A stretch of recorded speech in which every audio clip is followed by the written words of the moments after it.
Bienvenidos a Tardes Literarias, el programa de literatura en el que intentamos dar voz a todos los autores y autoras, ya sean conocidos o no, pero sabiendo que siempre nos aportan cultura y sabiduría. Un programa para Radio Sapiens, www.radiosapiens.es, todos los domingos a las 7 de la tarde, con Lute Pérez y Vanessa Di Giacomo. Bienvenidos a Tardes Literarias. Hoy tenemos el placer de contar con Luna Miguel Santos. Es una poeta, editora y ensayista española. Hija de la editora independiente Ana Santos Payán, y del profesor de enseñanza secundaria, Pedro J. Miguel. En 1996 deja Alcalá con su familia y se traslada a vivir a Almería. Entre 2008 y 2011, cursó un grado de periodismo en la Universidad Rey Juan Carlos de Madrid, pero abandonó sus estudios para realizar prácticas de edición junto a Claudio López Lamadrid en Penguin Random House, en Barcelona. Entre 2013 y 2018 fue redactora y editora de la revista Playground, y entre 2019 y 2020 dirigió el sello editorial Caballo de Troya junto al también periodista y escritor Antonio J. Rodríguez. Actualmente sus artículos pueden encontrarse en medios como Babelia. Es pareja del filósofo Ernesto Castro Córdoba y tiene un hijo de su primer matrimonio. Luna Miguel empezó a publicar a los 19 años. Es autora de 8 libros de poemas, de la obra de teatro Ternura y Derrota, de la novela El funeral de Lolita, de los ensayos feministas El coloquio de las perras, donde reivindica a escritoras hispanas ignoradas por el canon, como Elena Garro, Alcira Sous Scafo, Gabriela Mistral y Pita Amor, Caliente, una memoria sobre la escritura erótica y el poliamor, y de Leer Mata, un relato sobre sus lecturas compulsivas de Iris Murdoch o James Joyce. Como actriz, ha participado en calidad de extra en el rodaje de Confessions 3, de Erika Last, se ha representado a sí misma en la segunda temporada de Valeria, en Netflix, ha actuado en las obras de teatro Ternura y Derrota, 2021, y El lugar y el mito, 2022, en el Teatro de la Comedia, y ha leído en público durante 48 horas en la performance titulada La muerte de la lectora. La recepción crítica de su obra ha sido desigual. Considerada como una de las cabezas visibles y la principal promotora de la llamada poesía pop tardoadolescente, algunos autores han señalado el carácter infantil y tópico de sus textos, y vinculado su relativo éxito editorial a la exhibición de una imagen hipersexualizada. Se distingue por haber tocado todos los géneros literarios y su obra es la siguiente. Poesía. Estar enfermo, Córdoba, 2010. Poetry is not dead, 2010. Segunda edición corregida en 2013. Pensamientos estériles, 2011. Segunda edición corregida en 2020. La tumba del marinero, 2013. Los estómagos, 2015. El arrecife de las sirenas, 2017. Poesía masculina, Córdoba, 2021. Un amor español, 2023. Relatos. Exhumación, junto con Antonio J. Rodríguez, 2010. Bugambilla, en Cuadernos de Medusa, 2018. El fin del mundo, en Ya no recuerdo que quería ser de mayor, 2019. Jugo, en H. Amor húmedo, 2020. Ensayos. El dedo. Breves apuntes sobre la masturbación femenina, 2016. El coloquio de las perras, 2019. Caliente, 2021. Leer Mata, 2022. Novelas. El funeral de Lolita, 2018. Teatro. Ternura y Derrota, 2021. Segunda edición corregida en 2024. Literatura infantil. Hazme volar, 2019.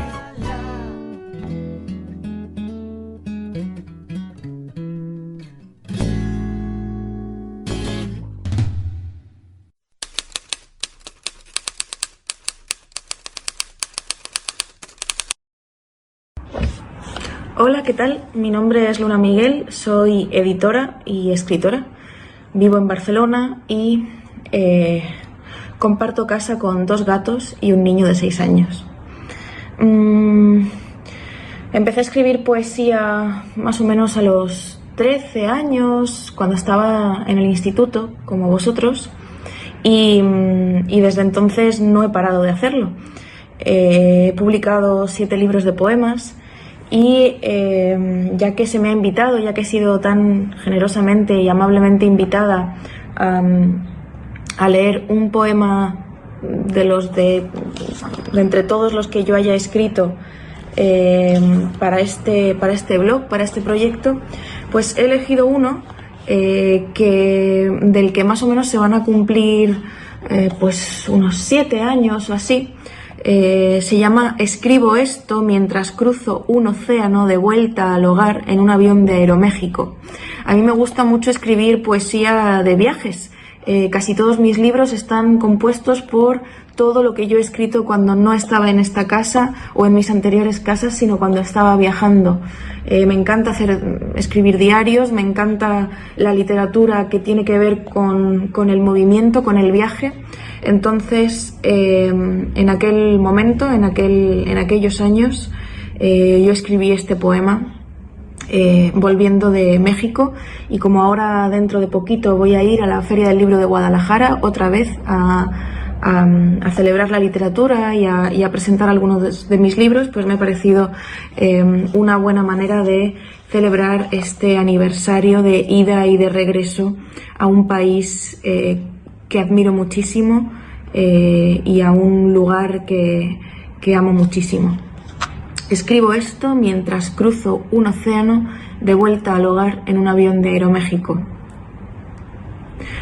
No tengo a nadie a quien rezar, pero sí tengo a alguien a quien decir, te necesito. Pensaba esto en el camino de regreso, varias horas cruzando el océano, varias horas comiendo galletas de fresa en París, varias horas mirándote dormir. Esbozan demasiados sentimientos, como hormigas suben y bajan por los párpados de mi jet lag. Así me imagino la palabra amor, y la palabra sueño, y el verbo envejecer. Así me entretengo repasando tus afiladas cejas, mientras la noche de Barcelona es diamante, y en su cielo no hay nada salvo 2 lunas a las que no sé rezar. Bueno, pues ahí queda este poema escrito en medio de un jet lag. Ejercicio recomendable si queréis resultados de escritura así de surrealistas. Muchísimas gracias.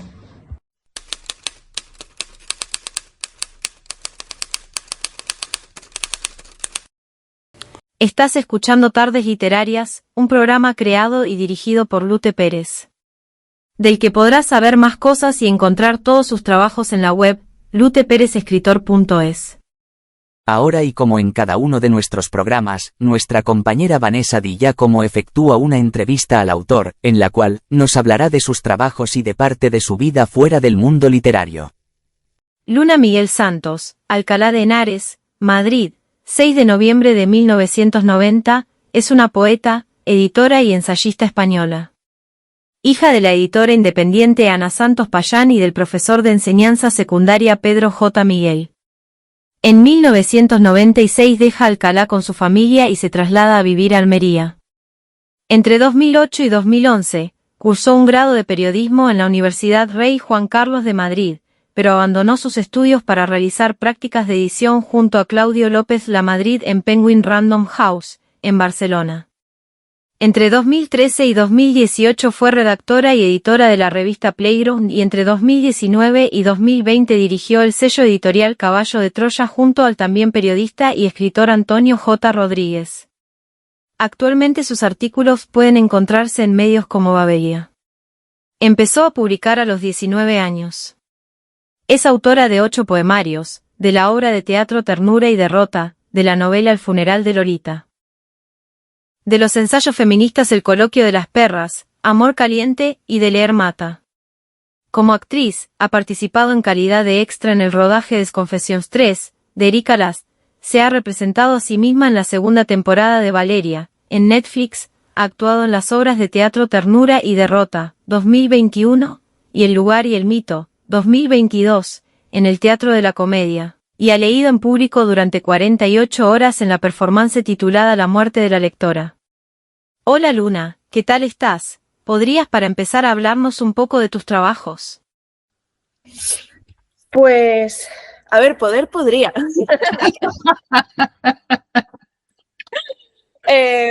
Lo que pasa es que me da vergüenza. Me da vergüenza a veces hablar de lo que una hace, ¿no? Porque como una ya lo ha hecho, siente que deja la responsabilidad aparte, ¿no? Y que sean otros los que hablen de él. Pero podría. Y simplemente diré una cosa así como muy sencilla, que es que me hace mucha ilusión que Concreto acabe de publicarlo en Argentina, porque soy muy fan de todo el trabajo que hace esa editorial desde hace algunos años, y también bueno, que me hace ilusión que una editorial de poesía y narrativa apueste por un ensayo, porque leer mata para mí es un ensayo, para mi editora no.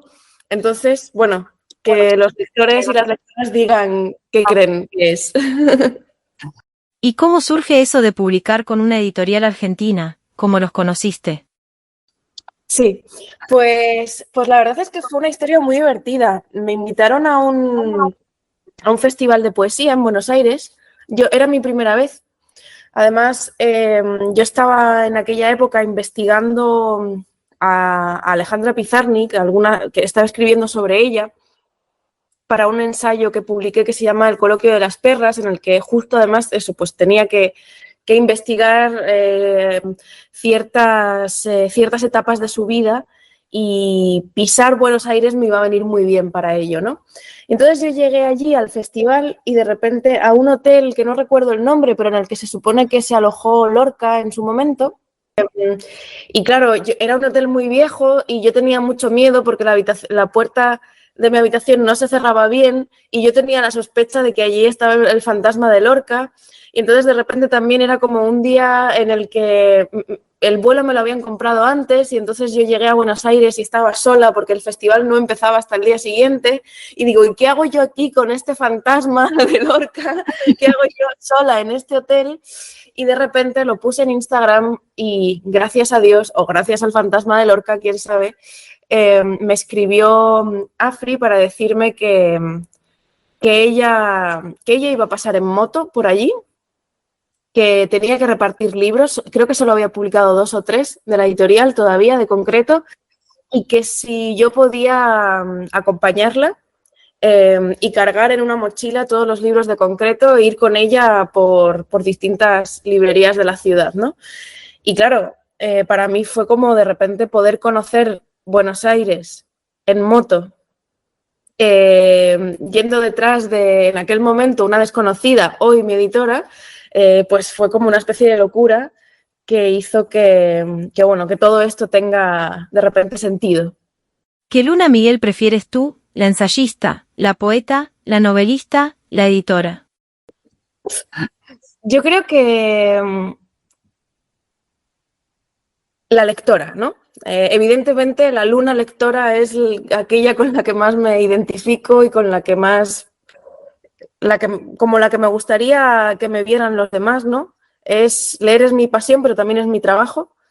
Y como todos los que nos dedicamos a esto, pues pasamos demasiadas horas, ¿no? Al lado de los libros, al lado literalmente. Yo estoy ahora mismo en mi cama, os hablo desde mi cama, aquí rodeada de libros. Y, esa es yo creo que esa es la luna que más me interesa, porque además es la luna que conecta con todo, ¿no? Es la luna que conecta con la luna del teatro, la que conecta con la luna de las redes sociales, porque yo mis redes sociales las uso básicamente para compartir mis lecturas. Es la luna de editora, porque tengo que leer para corregir a los libros de mis autoras, ¿no? Tengo que leer y releer a mis autoras, y es al fin y al cabo la luna poeta, ¿no? Porque para escribir poesía, sí, se dice que hay que vivir mucho, pero también hay que leer mucho. Entonces, sí, yo creo que la luna lectora, la LL, es mi definición favorita. Imagino que por cuando repasas tus textos y cuando recibes algo para editar leerás mucho en el portátil, computadora. ¿Te gusta leer en digital? Mira, yo leo en computadora, sí, y leo también en el teléfono. Pero bueno, la cosa es que aquí en el móvil tengo como mi carpetita de el Kindle, ¿no? Los libros y Goodreads. y la tengo súper a la mano aquí, ¿no? Y me encanta, o sea, más que en el ordenador o más que si alguien me manda un manuscrito, jamás me lo imprimí. Bueno, no tengo impresora, o sea, yo nunca he tenido impresora, así que creo que para mí una impresora es como una especie de sueño extraño, ¿no? O sea, porque nunca he tenido impresora en casa y leo en el móvil. O sea, es un poco horrible porque al final es una distracción, ¿no? Es decir, tú estás leyendo y te están llegando notificaciones, ¿no? Constantemente. Entonces hay que luchar mucho por la atención cuando una está leyendo en el teléfono, ¿no? Pero para mí es cómodo y al final me duele la vista, pero bueno, como luego te duele el cuello, ¿no? Me recuerdo siempre una historia de Sylvia Plath que contaba a propósito de Ted Hughes, ¿no? Que decía eso, ¿no? Que él siempre tenía dolores de cuello y que tenía que se fuera a quedar, como que se fuera a quedar jorobado Ted Hughes, ¿no? Porque siempre estaba así leyendo los libros, ¿no? Es que leer hace daño, leer hace daño. ¿Cuál fue el primer libro que leíste que te llevó a enamorarte de la literatura? Pues no lo sé. Bueno, en realidad habría como distintas etapas. Yo creo que no me enamoré, no fue un amor a primera vista, el amor literario, ¿no?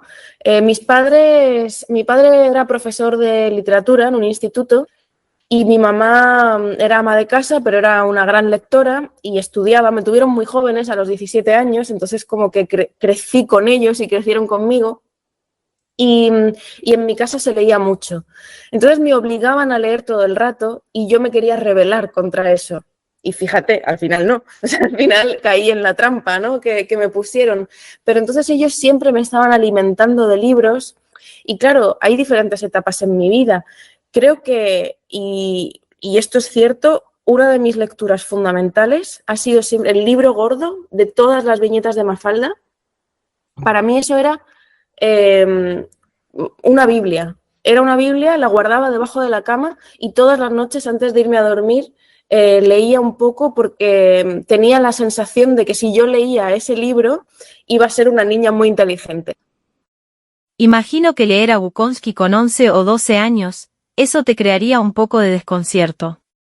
Pero eso fue como la primera tal. Y luego está la cosa de que mi padre me regaló La senda del perdedor de Bukowski a los 11 años. Pero yo pasé el mismo año en que me leí Harry Potter, empecé a leer a Bukowski, ¿no? Una perversión un poco extraña que no sé si agradecer o lamentar, pero es lo que hay. Mi hijo dentro de 15 días cumple 8 años y yo estoy pensando, Dios mío, le tendré que regalar a Bukowski en algún momento. Pero todavía, no sé, se me hace muy pequeñito para hacerle una putada así, ¿no?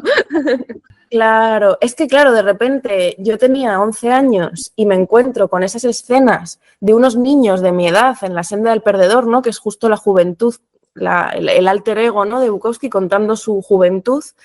Y a mí me impresionó una escena en la que unos niños masturban a un perro. Pero justo esa escena a mí, en ese momento, yo dije, ¿en un libro puede pasar esto? O sea, es decir, la literatura sirve para contar este tipo de cosas raras, ¿no? Y me sorprendió muchísimo y pensé, claro, yo miré a mi alrededor, mis padres eran muy, muy, muy lectores, y miré a mi alrededor y dije, Dios mío, hay muchísimos libros, entonces tiene que haber muchas escenas como esta en esos libros, ¿no? O sea, la literatura es una cosa enfermiza, ¿no? Y a través de esa idea de la posibilidad de leer y encontrar cosas que me rompieran el cerebro, fue como yo decidí ser lectora, ¿no? Digo, si esto me ha pasado con un libro, ¿qué me pasará con el resto de los que hay en esta casa, ¿no? Pero fue la búsqueda de la perversión y de lo raro y de lo inencontrable en otro lugar lo que me hizo querer quedarme. Cuando repasábamos tu biografía y curioseábamos un poco sobre tu vida, hemos observado curiosamente que tienes una relación bastante cercana con escritores argentinos. Sí, curiosamente. Mira, a mí me pasa una cosa, yo no tengo formación literaria, yo estudié periodismo, entonces siento que al contrario que muchas amigas escritoras y muchas mujeres y chicos también, y hombres de mi generación, que se dedican también a la poesía, etcétera. Al contrario que muchos de ellos, a mí me faltaba una formación filológica. La mayoría, o al menos hasta mi generación, ahora la cosa ha cambiado un poco, casi todos los escritores españoles nacidos en los 80, principios de los 90, yo pensaba que todos eran filólogos y todos se sabían la literatura a la perfección y todos conocían el canon y todos habían estudiado el canon, ¿no? Y de repente yo encontraba esas faltas, ¿no? Pues de que yo de repente no sabía todo lo que yo sabía de literatura española, lo había estudiado en el instituto y mal, porque además yo estudié también en un instituto francés, entonces yo sabía más de literatura francesa que de literatura española, ¿no? Y por algún tipo de desconexión que ahora estoy intentando corregir, me dejé llevar y desconozco, creo que mucho, lo que es la literatura española, por ejemplo, del siglo XX, del siglo XIX, etcétera, la desconozco muchísimo. Y sin embargo, siempre he sentido una cercanía brutal y un autodidactismo que me iba llevando hacia América Latina. Y yo podría decirte que la base de mis lecturas en castellano, en el idioma que yo hablo, son fundamentalmente argentinas y mexicanas.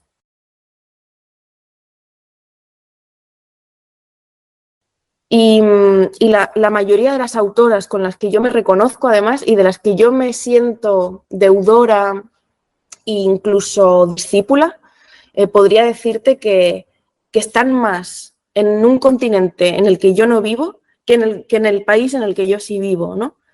Y, y no sé, de lo que al principio podría ser una falta, he intentado hacer también una virtud, ¿no? He intentado también especializarme y ser muy lectora y ser muy, muy activa en la lectura de Danos todas algún esas ejemplo de esos referencias autores o autoras a las que de allá. sigues. Bueno, no sé, o sea, por ejemplo, ayer mismo estábamos dando un taller sobre Alejandra Pizarnik en el que hablábamos de Olga Orozco, en el que hablábamos de Glauce Baldovin, en el que, bueno, o sea, hay como una serie de poetas que me fascinan, ¿no? Susana Tenon, hay una serie de poetas ahí que, no sé, que para mí son...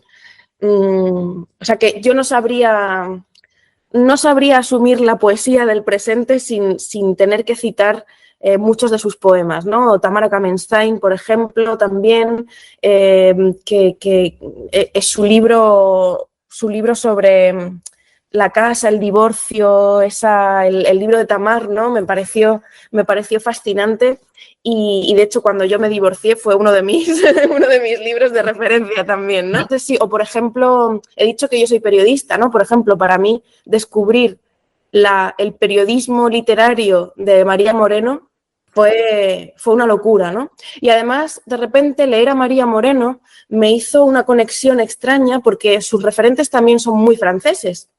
Está ahí todo Anaïs Nin, está Colette, por ejemplo, y de repente sentí mucha cercanía porque era leer a una autora argentina con la cercanía que siento yo hacia la literatura argentina del siglo XX, leer a una autora argentina que a su vez estaba leyendo a mis otras madres, ¿no? A las francesas, ¿no? Entonces eso como que me hizo sentir que, en cierto modo, yo podía formar parte de esa universidad o de esa familia o de ese grupo, ¿no? De esa sentirme discípula o deudora de todas esas voces. ¿Cómo te ayuda la literatura en la vida, en el día a día? Uf, en realidad no mucho, pero sí, no lo sé. No, es que no conozco otra vida. Como digo, para mí es algo que ha estado en mi casa, ¿no? Desde siempre. Mi profesora también, mi abuela era profesora, ¿no? Y mi profesora era abuela también, ¿no? Pero mi abuela era profesora de literatura, está jubilada ya desde hace muchos años, ella ya rondará los 80 y algo, y, y mi abuela fue una de las primeras mujeres, ¿no? En Madrid, en la época de la posguerra, en estudiar literatura, ¿no? En estudiar letras y luego en convertirse en profesora de letras, ¿no? Y entonces, claro, está en mi familia, es algo que está ahí. la literatura está ahí y yo no conozco otra cosa. Me gustaría, a veces me pregunto cómo sería la otra cosa, ¿no? Pues que familiarmente no puedo huir de ello, ¿no? Y eso es algo que no sé si me perjudicará o qué, pero es que no conozco otra cosa, ¿no? A veces hay quien me dice que es pose, ¿no? Esta cosa de estar todo el día con los libros y no sé qué, pero es que de verdad lo juro, es que no conozco otra cosa, ¿no? No conozco otra manera de estar porque es lo que he mamado familiarmente, ¿no? Trabajas como editora de una de las editoriales más grandes del país, que es Random, aunque tu labor es casi como de una editora independiente. ¿Cómo llevas este rol de editora de una editorial top? Yo en realidad, o sea, yo empecé a trabajar en Random House, en Penguin Random House, para todos los sellos, ¿sí? Desde Alfaguara hasta Reservoir, pasando por Taurus, Debate. Empecé a los 20 años como becaria. Yo como decía, estudié periodismo, pero en vez de hacer mis prácticas en un medio de comunicación, las hice en una editorial. Y llevo allí desde toda la vida, ¿no? O sea, me siento una pingüina más, ¿no? Por así decirlo.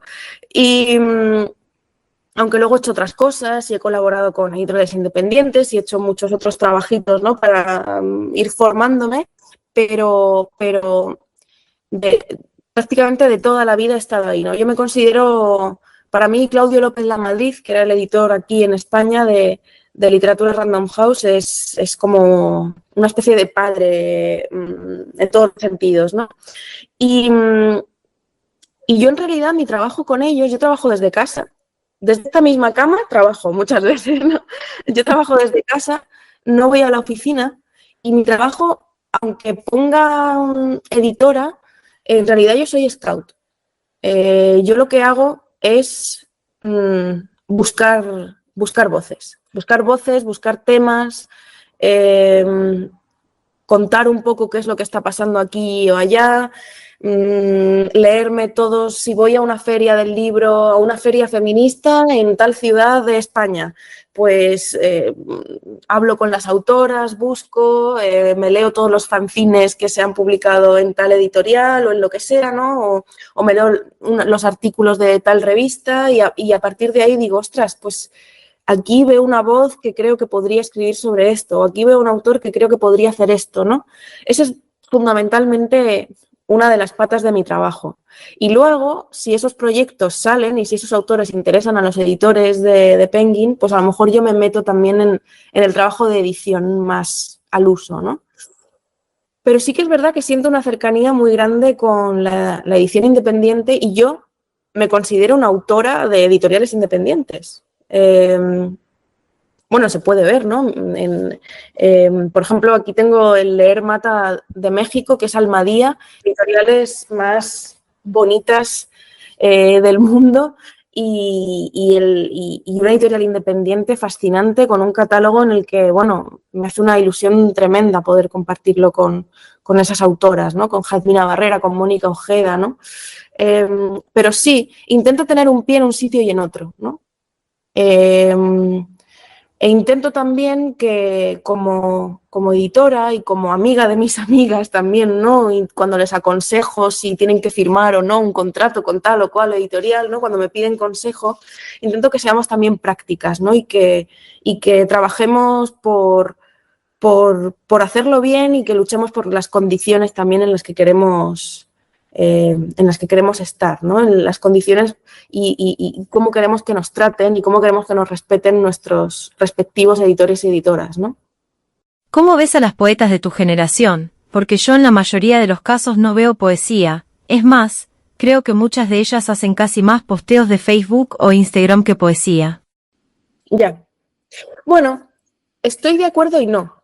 Creo que efectivamente abunda el posteo de Instagram y muchas editoriales lo priorizan, además, por cuestión económica o por facilidad o porque parece que difundir los versos, esos versos tan fáciles y tan sencillos, es mucho más útil que arriesgarse por alguien que hace locuras. pero también creo, al menos, y aquí solo te puedo hablar del panorama en español, también creo que hay muchas editoriales independientes apostando por esas locuras.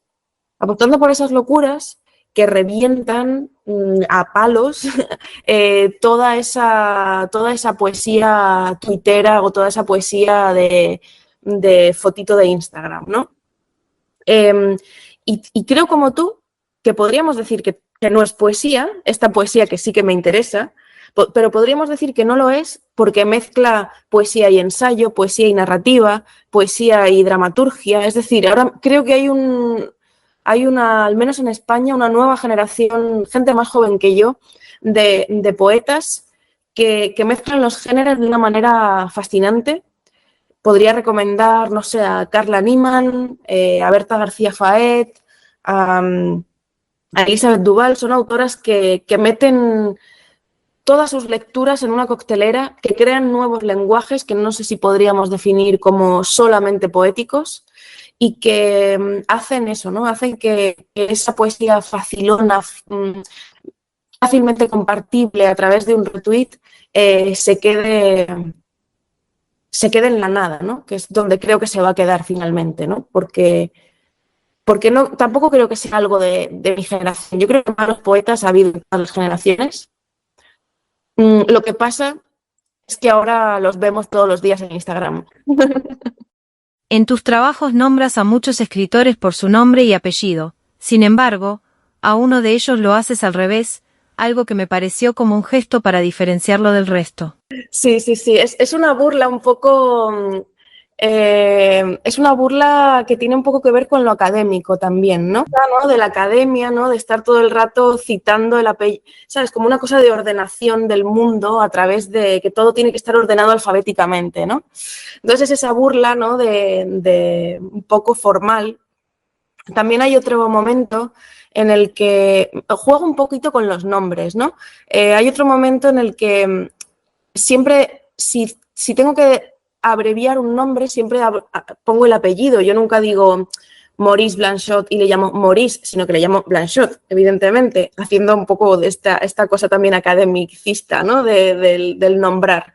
Pero hay un momento en el que para citar a Simone Weil digo directamente Simón, porque me parecía muy divertido hacer el juego del Simón dice. No sé si recordáis el Simon 6, ¿no? Entonces, como que me apetecía hacer este tipo de putadillas a los autores a los que citaba y la verdad es que está lleno el libro de esas bromas un poco estúpidas. En tu biblioteca particular habrá y seguro que hay muchos libros, pero hay alguno que aunque te guste prefieres no mostrarlo. Debo reconocer que últimamente leo mucho o he leído mucho a Octavio Paz. Que es alguien que quien conozca mis ideas a propósito del feminismo en su relación con la literatura, en su cruce, ¿no? de búsqueda y de reivindicación de autoras, pues entenderá que yo lea a Octavio Paz puede ser un crimen, ¿no? Pero también, no sé, me gusta estar al día, me gusta estar al tanto, me gusta saber también por qué un bestseller es un bestseller, ¿no? Me gusta entender qué es lo que está leyendo la gente en masa. Y aquí, por ejemplo, justo ahora me estoy leyendo la segunda parte de Blackwater, que es una serie que Blackie Books está sacando aquí en España. Cada 15 días sale la nueva. Es como estas series de antaño, ¿no? En las que de repente como que iban saliendo los libritos cada poco. Y son muy bonitos y es lo que más se está vendiendo ahora mismo en España. Es una historia de un pueblo en Estados Unidos, es un autor que escribía en los años 80, que por cierto Mariana Enríquez lo considera como un... Pues sí, aquí se está publicando Blackwater, que ya digo, son como, no sé si 6 o así en total, y la estrategia de Blackie Books, que es una editorial independiente de aquí, ha sido la de publicar cada 15 días una nueva entrega, ¿no? Y claro, yo de repente que me engancho fácil también a ciertas cosas, pues estoy enganchada. Y ¿Cómo se te ocurrió eso de estar leyendo durante 48 horas? bueno, pues un poco siguiendo esta cosa que os contaba antes, de que a mí alguien me propone algo y yo digo que sí, pero hago lo contrario. me propusieron en Madrid, en un teatro, hacer una conferencia sobre la lectura. Y yo ya estaba cansada de hablar de leer porque ya había hecho toda la promoción en España del libro y todo el rollo y ya estaba leer mata, ya me había matado y ya no quería más. Y entonces dije, pues hago una performance. Si la gente quiere venir a escucharme hablar sobre libros, lo único que yo puedo hacer es no hablar, sino leer. Es decir, ponerme en el escenario y leer. Y entonces, básicamente hicimos una puesta en escena muy bonita. Yo parecía una especie de monja mística en una especie de espacio así, yo iba con un pijama negro, solo podía alimentarme de determinadas cosas, la gente podía ponerse alrededor y tumbarse y dormir allí y leer conmigo y todo el rollo. Y verdaderamente estuve 2 días enteros, 48 horas leyendo y fue muy duro, la verdad. Fue muy duro, pero me di cuenta de algo. Me di cuenta de que yo quería hablar. O sea, yo leía en silencio. Empecé con Jane Eyre y me lo acabé. Si empecé a las 8 de la tarde del 20 y pico de abril del año pasado, a las 7 de la mañana del día siguiente ya me había acabado Jane Eyre. Claro, cuando tú no tienes nada más que hacer que leer, pues lees. O sea, es que un libro no dura tanto. Si lo único que haces es leer, no vas a mear, no vas a hacerte la cena, no vas a hablar con tu madre por teléfono, no vas a no sé cuántos. Si solo lees, un libro de 600 páginas te lo terminas bastante rápido, a no ser que te pegues un tiro en la cabeza porque no puedes más, ¿no? Entonces, de lo que me di cuenta, yo me había propuesto no interactuar con el público, pero de lo que me di cuenta es que cada vez que yo leía algo que me gustaba, tenía que compartirlo, quería hablar con ese público. Y ya llegaba un momento en el que a mi alrededor había gente que llevaba allí también 2 días como yo leyendo y sufriendo, y yo quería saber qué estaban leyendo ellos. Yo no quería seguir leyendo lo mío, quería preguntarles a ellos qué estaban leyendo, ¿no? Y lo más bonito de esa performance es que pasó de ser algo solitario a ser algo en común. Y esa conclusión, ¿no?, de que la lectura sin conversación no sirve. Esa cosa del genio solitario que lee solo y que filosofa solo no tiene sentido para mí. Porque para mí la lectura y la cultura en general es conversacional. Luna, lo dejamos aquí, ya sabemos un poco más de ti. Muchas gracias por haber estado con nosotros en el programa. Gracias a vosotros, de verdad. Cualquier cosa, aquí por redes o lo que sea, me tenéis. Pero ahora no, que me voy a la cama.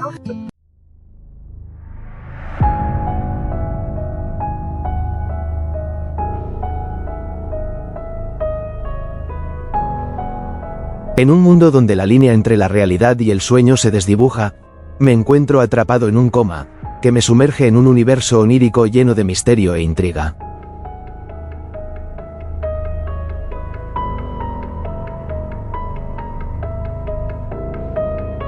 Durante 4 meses, mis sueños se convierten en un laberinto de emociones y enigmas, donde cada rincón revela secretos ocultos y personajes enigmáticos que parecen conocer mi historia mejor que yo mismo.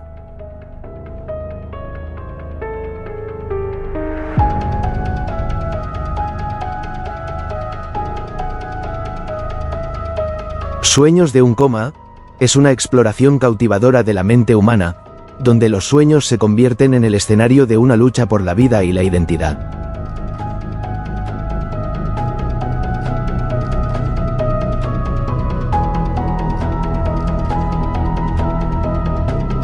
¿Lograré despertar antes de que sea demasiado tarde?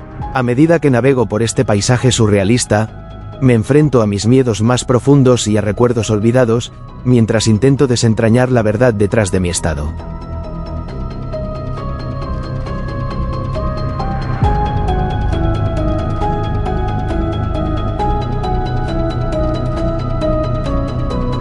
¿Son estos sueños una ventana a mi alma o una trampa de mi mente?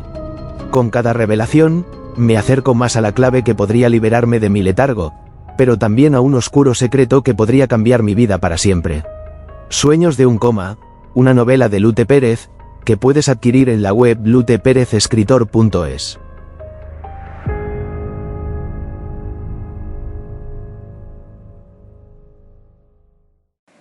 Yo llegué a esta casa el mismo día que cumplí 30 años, entonces para mí significa, pues eso, ¿no? Mi primera independencia, tanto de la económica como incluso, por qué no decirlo, romántica, ¿no?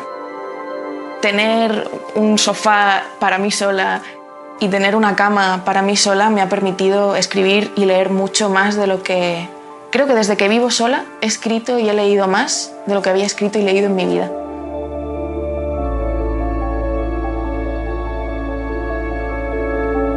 Muy pocas veces se habla de lo costoso que es escribir en situaciones de precariedad, no tanto porque sea difícil escribir en sí, sino porque es difícil llegar con la mente clara al final del día después de haber hecho 1000 trabajos diferentes y haber pagado 1000 facturas diferentes.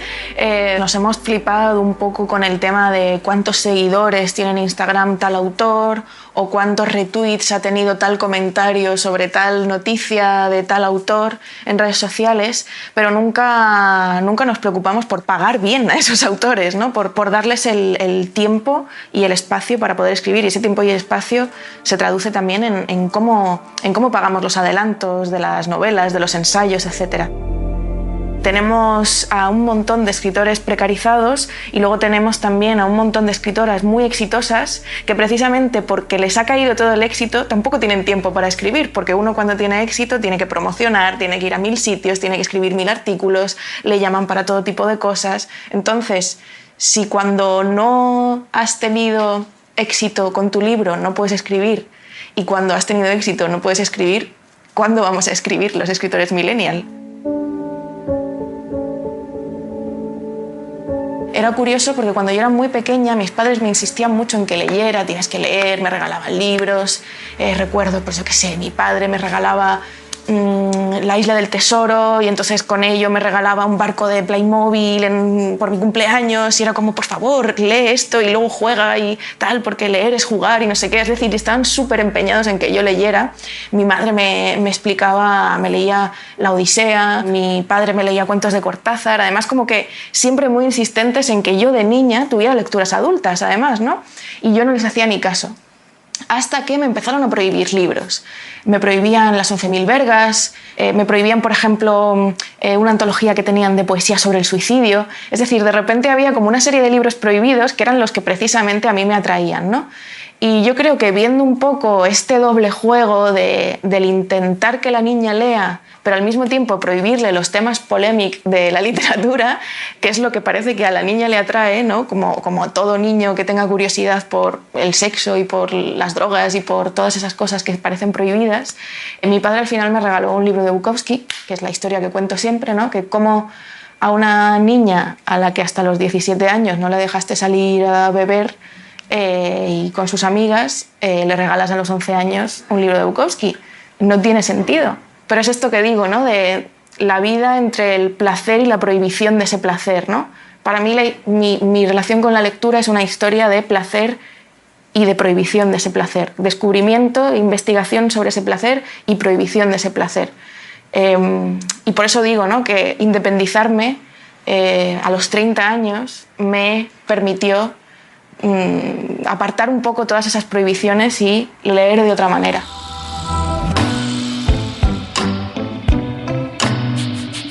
Quizá lo que más me marcó a los 20 y pocos fue el hecho de empezar a buscar mujeres. Y en esa búsqueda, ese camino hacia las autoras quizá más obvias, a las que nos empujaban a leer, ¿no? Es decir, si eres mujer tienes que leer a Pizarnik, a Sylvia Plath, a Anne Sexton, que son precisamente las poetas a las que más he leído y a las que más sigo estudiando. O sea, son inacabables, ¿no? Solo Pizarnik es una autora que para mí no se acaba nunca, ¿no? Y quizá el descubrimiento más placentero, ya que estamos hablando de eso, de los últimos años, ha sido Hilda Doolittle, porque es una autora que junta todo lo que me interesa. Vitalmente era una autora poliamorosa, bisexual, con una historia tremenda, que se dedicó al cine, a la escritura, a la narrativa, poesía, ensayo, etc., cuya literatura junta lo clásico con lo moderno. Con ella he llegado a un lugar que junta casi todo lo que a mí me interesa en la vida y en la literatura. Hace poco estuve presentando mi último ensayo, Leer Mata, en Chile, y tuve la suerte de ir a la Universidad de Chile, donde nos enseñaron la biblioteca de Pablo Neruda y pudimos tocar ahí los libros suyos con guantes y tal, y fue como increíble. Pero además de esa fricada, que por privilegio de conocer a gente que trabaja en esa universidad, pues pudimos hacer, una de las directoras de la sala Gabriela Mistral, donde con esa sala museo están intentando reivindicar a la autora. Qué fuerte, ¿no?, lo de tener que reivindicar a alguien que tiene un Nobel, ¿no? Es como una especie de contradicción tremenda, pero vienen más contradicciones.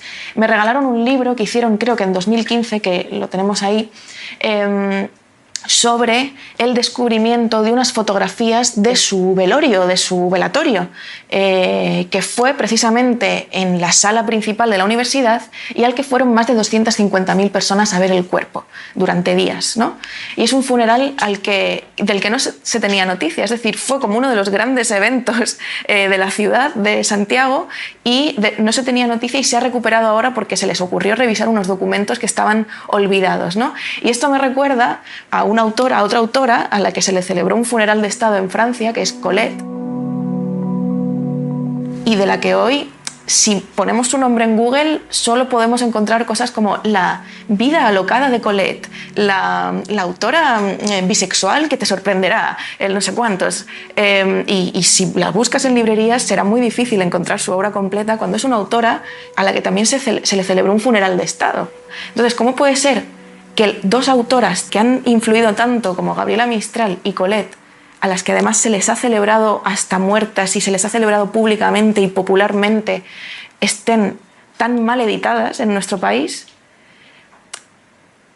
O sea, ¿cómo puede ser eso, no? ¿Cómo puede ser que hasta las que ya tuvieron toda la fama que se podía tener en su época, hoy estén así de olvidadas, ¿no?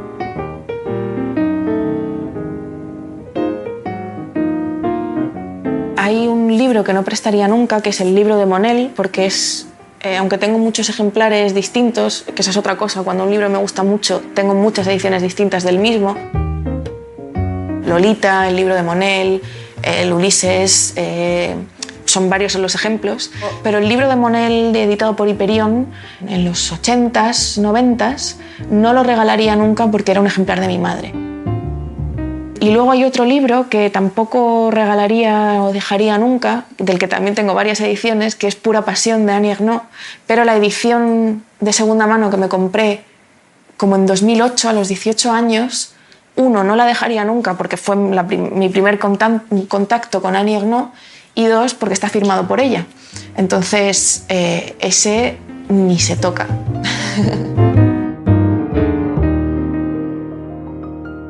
Temas que me interesen, intentar buscar cosas que no existan para darles yo mi propia voz. Tengo publicados 6 libros de poemas. La tumba del marinero es un libro que aborda el cáncer de mi madre. Los estómagos nace desde esa pasión por buscar si se puede hablar de lo vegetariano desde la poesía. El último habla de la maternidad y el que estoy escribiendo ahora se llama Poesía masculina, en el que intento escribir como si fuera un hombre. A la belleza se la castiga porque acaba con nuestra paciencia.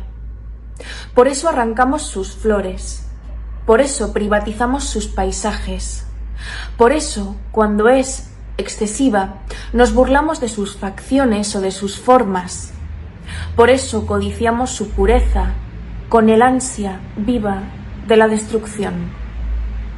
Hay que ser valiente para crear algo bello. Hay que estar un poco loca para entregarse en cuerpo y alma a la construcción de un mundo propio regido por la hermosura. Hay que tener el don de la generosidad. Todas esas cualidades, sin duda, las atesora la dueña de los textos que componen este libro.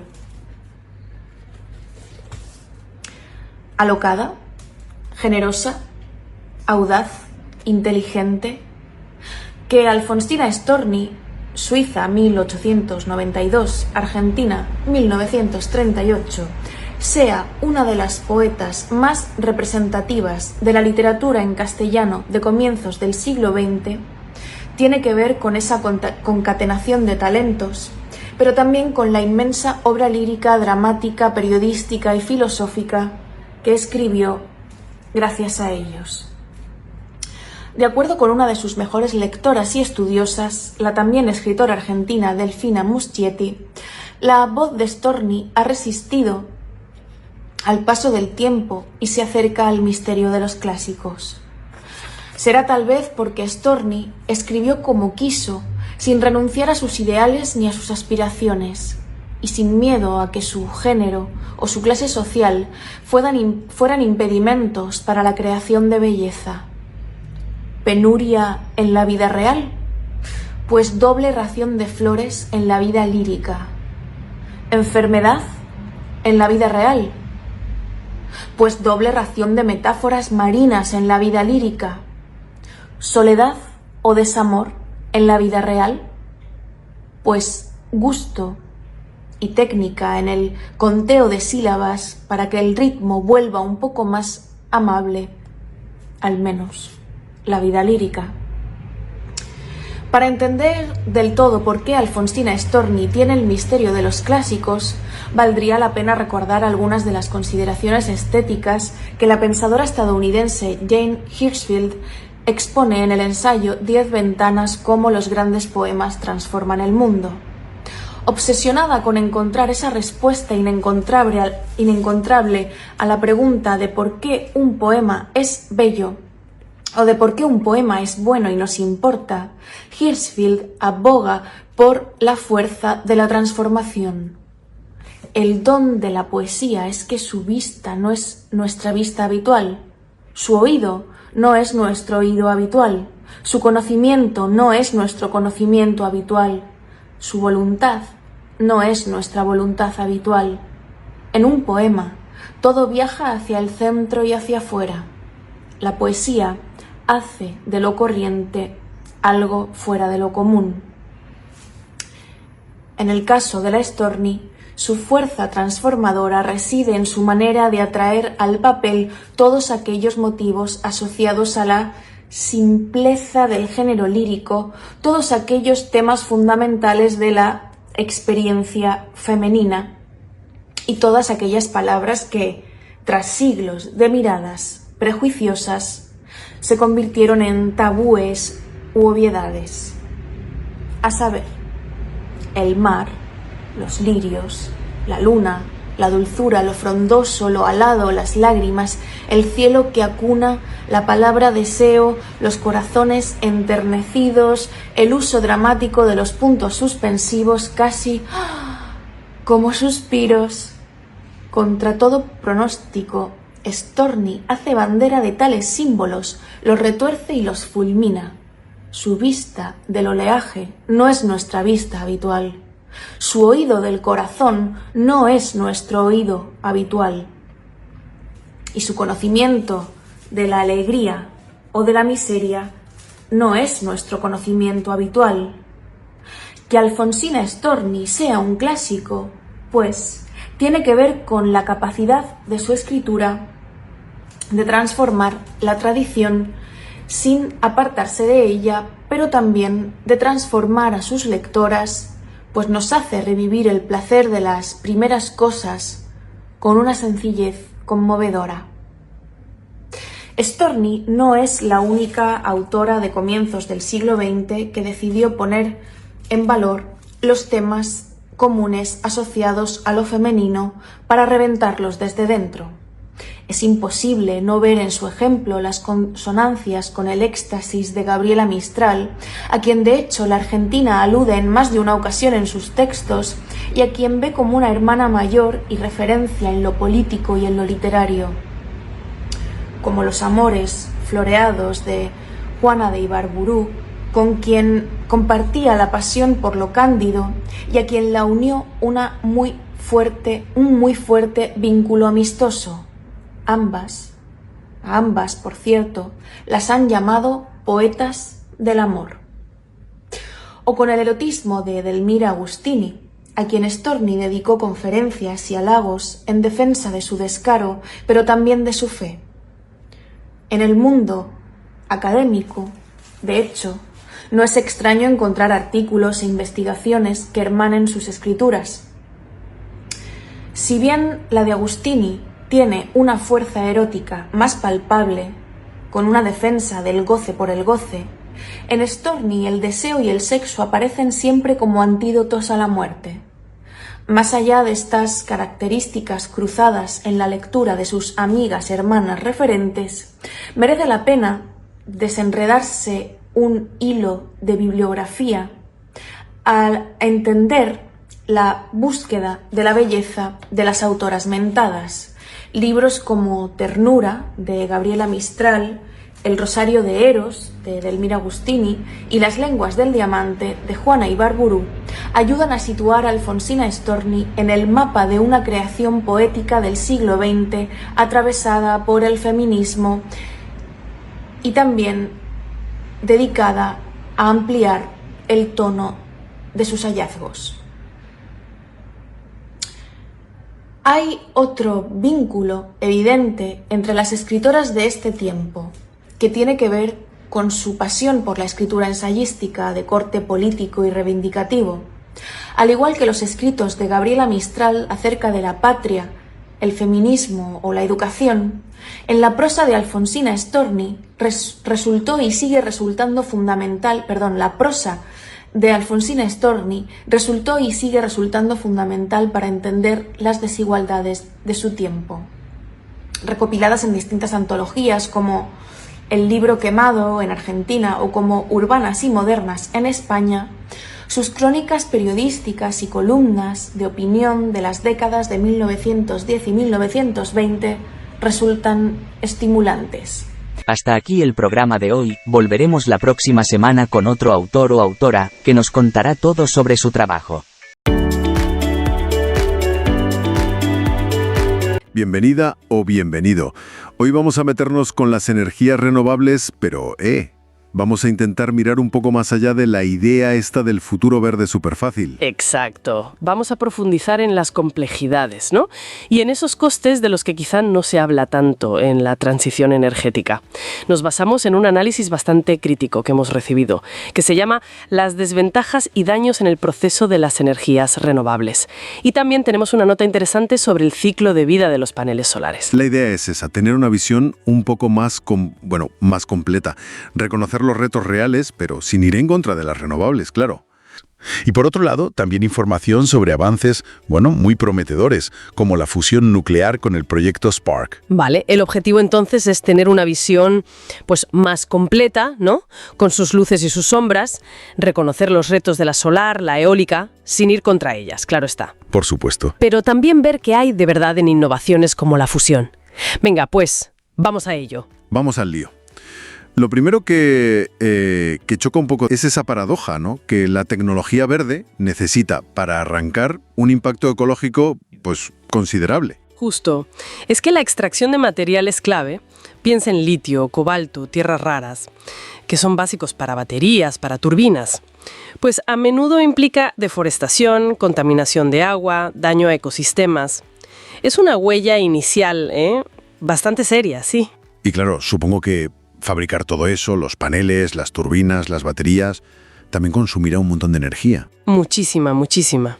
Esa energía que se usa al principio, frecuentemente no es renovable todavía. Y de ahí sale una idea, la de la mochila ecológica. ¿Mochila ecológica? Sí, como una especie de deuda ambiental, ¿sabes? Que cada panel, cada molino, lleva consigo por los recursos y la energía usados para fabricarlo.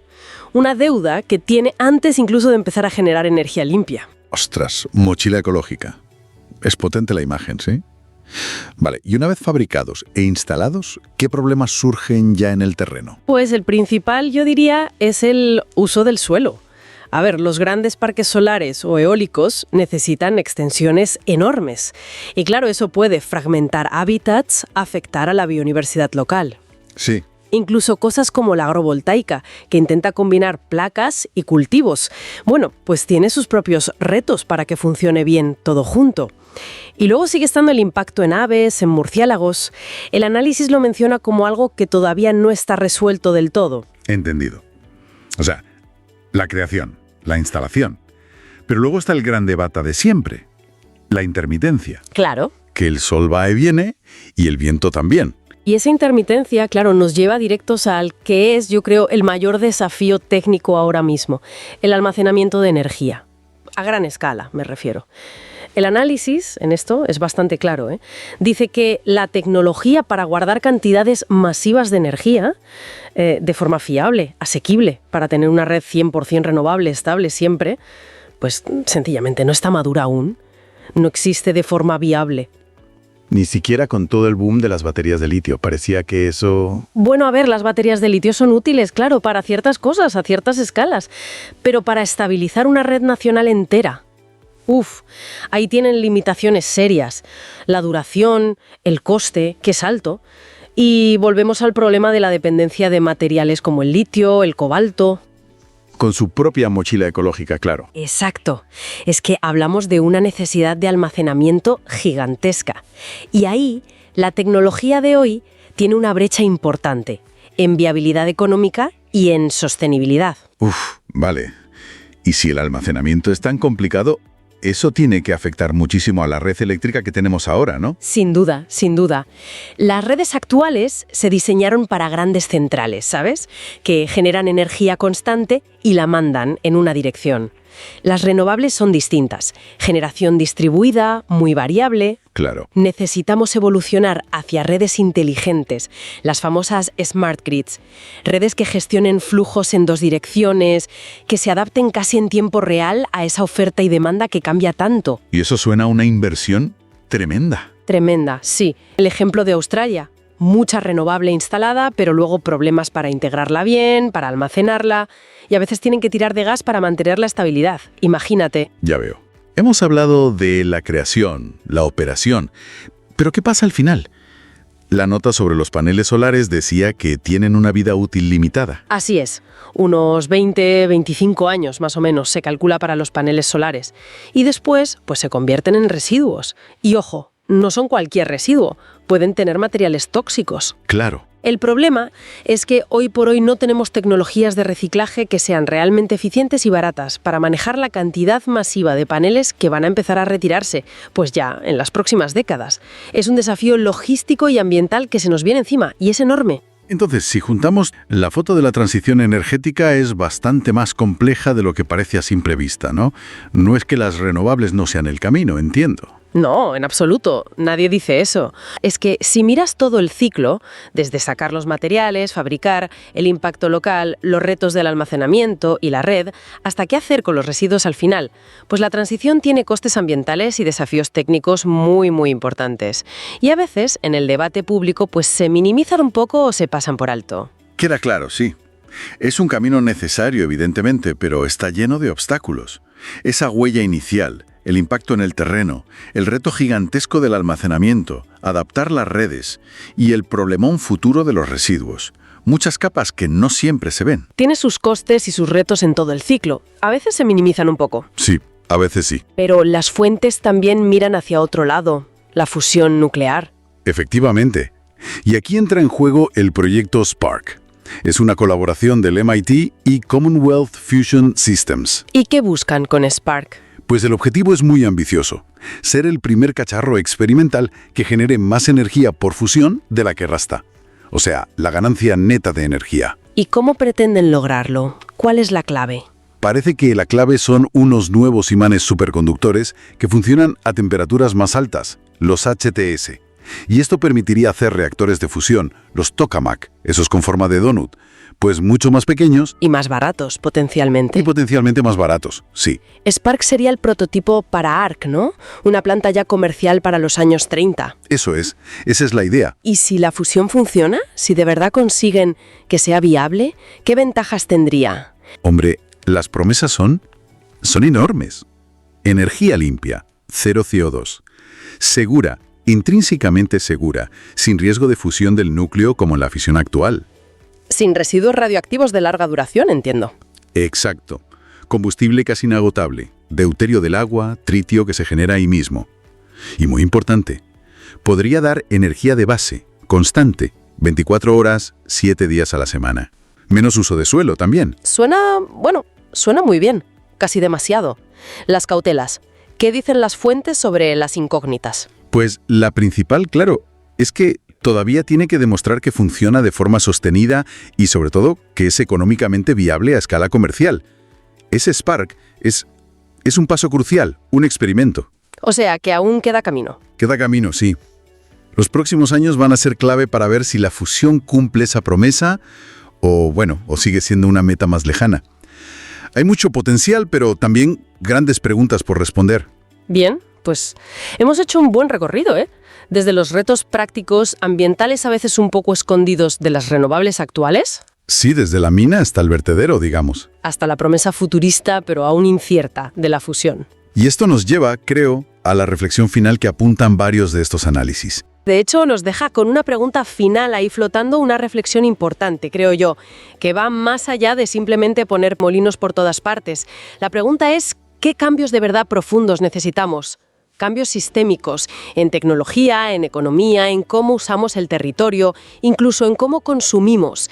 ¿Qué necesitamos para que esta transición no sea solo renovable de nombre, sino que sea genuinamente sostenible, justa y viable a largo plazo para todos? Esa es la cuestión clave, yo creo, sobre la que hay que seguir pensando y trabajando mucho. Y la más urgente sobre la que seguir dándole vueltas. Nos seguimos leyendo, escuchando y compartiendo. Sencillez-y-orden.es. Les sugerimos entren a las siguientes plataformas tecnocientíficas activas de ámbito internacional: radiosapiens.es y revistanube.com. Actualidad y máximo rigor científico, cultural y divulgativo.